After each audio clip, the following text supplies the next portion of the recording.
Bonjour, bonsoir chez vous en Afrique, en Europe, en Asie, en Amérique et partout dans le monde. C'est toujours un réel plaisir de faire une vidéo pour vous.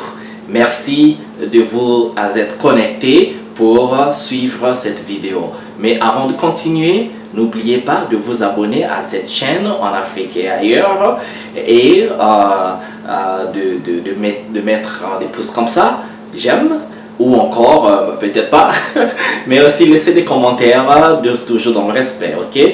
Eh bien, après plusieurs réflexions, la chaîne s'intitule En Afrique et ailleurs, mais on pense changer le nom de la chaîne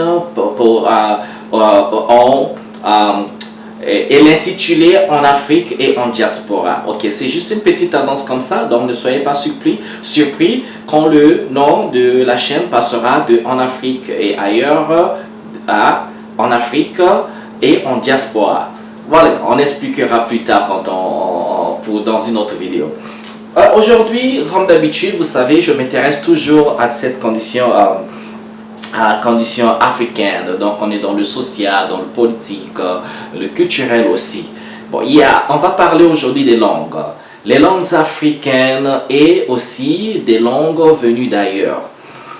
Eh bien, je suis en train de parler en français. Pourquoi? Parce que je viens d'un pays dit francophone.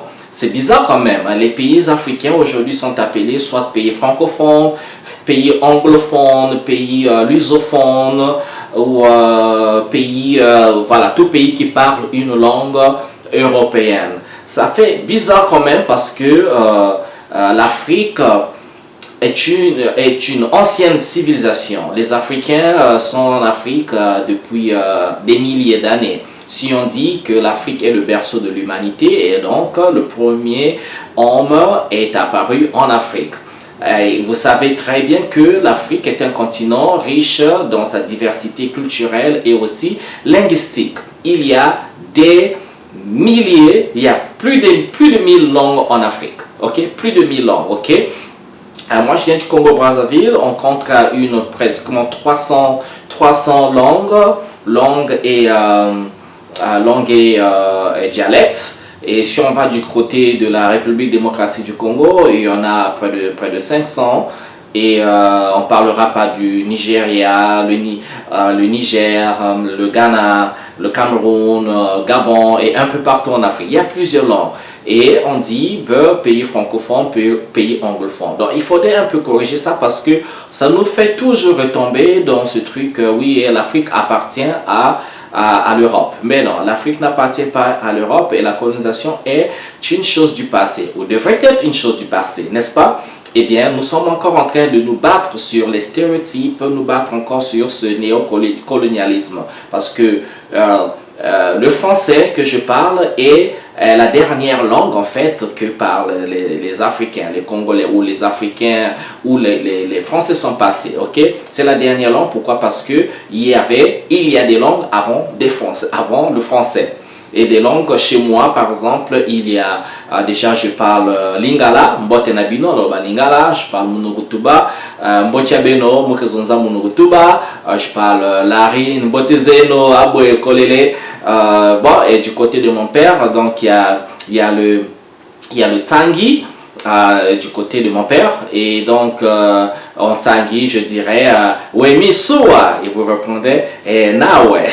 Donc vous voyez que je parle plusieurs langues, n'est-ce pas? Et le français, bon, c'est vrai que c'est à cause de la colonisation que nous parlons français. Et donc ce français a été enseigné, on s'enseigne à l'école est enseignée en français depuis l'école maternelle, l'école primaire, et donc la société fonctionne avec le français à côté comme langue officielle. Alors, parlons un peu des déracinés. Les déracinés aujourd'hui sont aussi ce dont j'appelle moi les complexés.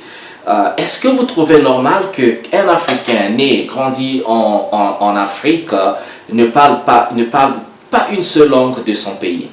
Il ne parle que le français.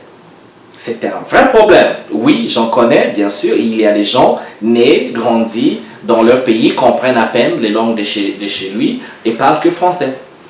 Et il y a des parents aujourd'hui, en fait, qui encouragent les enfants ou punissent les enfants du fait que les enfants ne soient pas très efficients en français. Les enfants peut-être veulent parler la langue de chez eux, pour nous, teke, tout ce que vous voulez, et préfèrent que les enfants parlent français.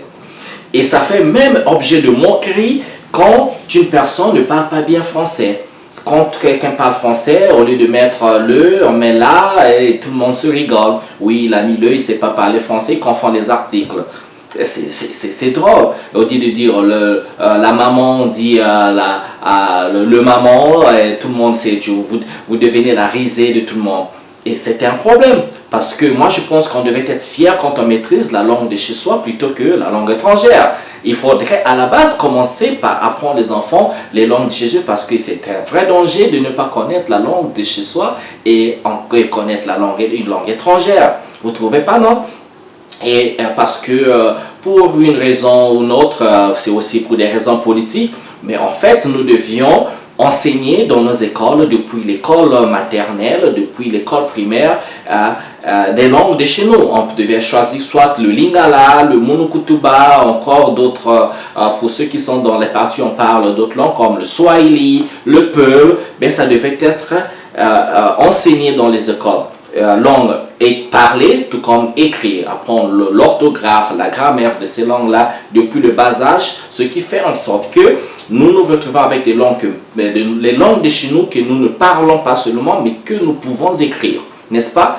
Je vous fais un challenge si vous êtes africain, vous parlez une langue africaine, d'accord, oui, bravo. Est-ce que vous savez écrire cette langue? Vous savez lire dans cette langue?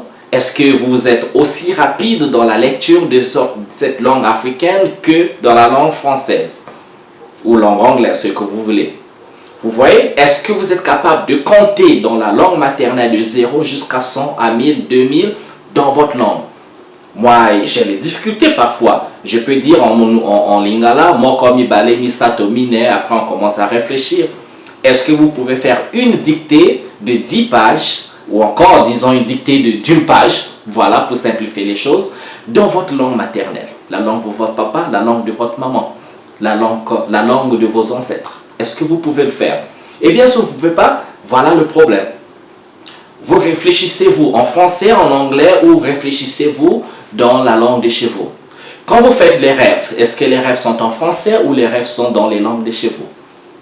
Voilà, et si vos réponses sont non, eh bien, c'est là le problème. Alors, je ne dis pas qu'il ne faut pas apprendre le français. C'est un plus pour nous d'apprendre le français. Et je trouve d'ailleurs, je trouve ça dommage que les Français ou les Anglais, les Américains ne parlent qu'une seule langue. Pour la plupart du temps, écoutez, c'est comme ça, le Français, il parle le français. Il ne connaît même pas les langues de ses ancêtres. Il ne connaît pas le basque, il ne connaît pas le flamand pour ceux qui sont à Bruxelles, ils ne connaissent pas, comment il y a quoi d'autre là, ceux de Saint-Brieuc, la Normandie, ceux qui sont en Bretagne, le breton, ils ne connaissent pas le breton.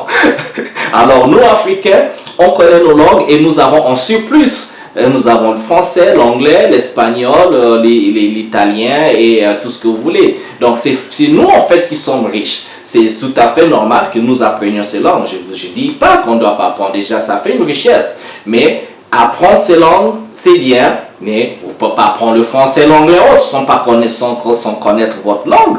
C'est très important. Et aujourd'hui, avec l'arrivée des Chinois, si on ne fait pas attention, eh bien, on commencera à parler chinois, on commencera à parler mandarin ou cantonais. On va maîtriser mandarin, cantonais, sans maîtriser le swahili, le lingala, le monokutuba, le teke, le mboshi et tout, le peul, le bambara. Vous trouvez ça normal? Mais pas du tout. Nous devons, donc ça, c'est une question aussi, c'est là où on interpelle aussi nos politiques. Il faut faire la réforme de l'éducation. Il faut insérer nos langues. C'est ça qui donne une authenticité à notre identité culturelle. N'est-ce pas? Voilà, il faut réfléchir à ça. Et, si vous ne connaissez pas, vous n'avez pas la maîtrise de vos langues, allez sur Internet, trouvez des livres. Vous pouvez apprendre. C'est très important. Et il faut arrêter de critiquer une personne qui ne parle pas bien français et tout parce que, voilà, n'est-ce pas? Ben, c'est pas mauvais non plus de connaître ces langues parce que ça fait votre force. Allez, je vous souhaite bien le bonheur chez vous. N'hésitez pas à vous abonner, laissez des commentaires toujours dans le respect. Je vous retrouve à une autre vidéo. Hey, mbote nabino, apprenez les langues de chez vous. Ciao, ciao.